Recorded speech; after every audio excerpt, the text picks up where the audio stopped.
Okay, well, I can see I'm signed in now because no longer does it say sign in here. It says recent site activity. And also, I can see my face right here and my name right here. And what this form is asking is, hey, John, do you want to add a comment right here or a file, share a link, or move some things into folders? I have the right to do this because I'm now signed into a site that I'm a collaborator on. And you can see that you're signed in because you have the ability to edit and add new pages up here, which we'll talk about later. So what can we do now that we're at the third grade ELA Unit 1 Lesson 1 page? Well, we can add a comment. So we can add a comment here and say, team, I found a great resource to teach opening day jitters. Is that the name of that book? I think it is. And then I'll just click comment. Now what's neat is as I've left this comment here, anyone who's subscribed to this site, and I'll talk about that in a moment, has just received an email that says, hey, John Ike made a comment on the forum. Now if all of us subscribe to this site, we'll all know when we make comments on here, which is great. So I just said that I found a great resource, but I didn't put any information about that resource. I'm going to add that here.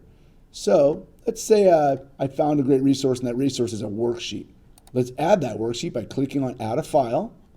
Maybe that file is on my desktop.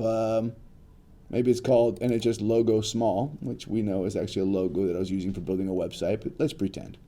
So now there it is on our district-wide forum in Grade 3 ELA Unit 1 Lesson 1. I've added a file here and it's NUSD Logo Small, right? And I've left a comment here about it. If I want to, I can go back and edit that comment. Because I think anytime we leave a resource, we should probably start our comment with the title of the resource, NUSD Logo Small. That way everybody knows that I left that resource there and I'm making a comment about it here. Save. It's also a great idea to know that this little triangle here will allow you to edit and delete your own comments. It also allows you to link to this comment we'll talk about later. So great. I've added a resource and I've added a comment about my resource. Let's say you log in because you saw an email that said I'd left a resource. You log into the forum and you go, oh, look at that. And you open it up and you view it.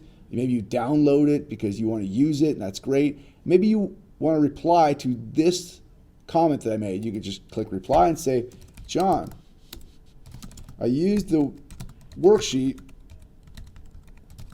and I added a heading that I think you'll like. So you've just improved upon my work.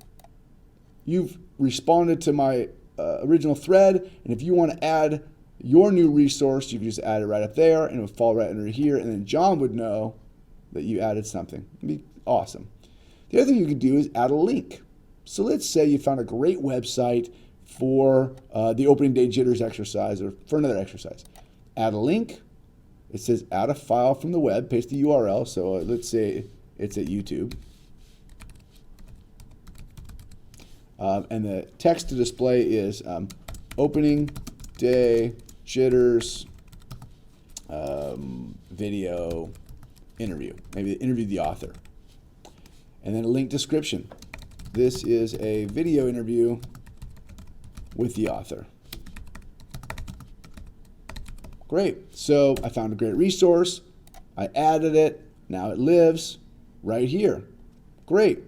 So I can go back down here and make another comment or add a brand new comment about this new resource I added. And if I use the name Opening Day Jitters interview or video interview in my comment, everyone will know that that is associated with that.